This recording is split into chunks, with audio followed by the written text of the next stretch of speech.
एक बात बहुत ज़्यादा गर्म चल रही है और वो ये है कि 20 अप्रैल को सारे अजानिब को यहाँ से निकाल दिया जाएगा। पता नहीं कौन सा इनका मिनिस्टर है जो इनको ये सारी बातें बताता रहता है। मेरे ख्याल से इन्होंने युगांडा का कोई मिनिस्टर पकड़ा हुआ है जो उल्टी सीधी बैठ के अपने मुल्क से बातें करता है और उनको लग रहा होता है वो सच है।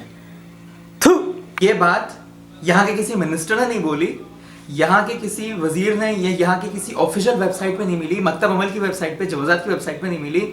इसको पता चल गया कि 20 अप्रैल को यहाँ से सबको निकाल दिया जाएगा। ये तुम लोग पागल तो नहीं हो? तुम लोग कहाँ की सुन के आते हो इधर उधर की? तुम लोगों ने क्या अपना इंफॉर्मेशन मिनिस्टर क्या युगांडा में रखा हुआ है जो वहां से बोलता है और तुम लोग उसकी सुन के इधर उधर की फैलाते हो? भाई यहाँ रह रहे हो, यहाँ के मिनिस्टर्स की सुनो, इधर उधर की सुन के सुनने में आया ये हुआ होगा। ऑफिशियल न्यूज चैनल से फॉलो करो। ऐसी जो भी बकवास कर रहा है 20 अप्रैल को निकाल दिया जाएगा, कोई सच्चाई नहीं है। ये इस गधे की कोई औकात नहीं है कि इसको कोई खास तौर पे इसके कान में बोल के जाएगा कि 20 अप्रैल को लोगों को निकाला जाएगा और वो ईमान हो गया। जो आम लोग बेचारे कमा रहे हैं, किसी तरह रह रहे हैं, उनका तुम्हें जिंदगी जीवन कर देते हो झूठ बोल बोल के। शर्म आनी चाहिए तुम लोगों को।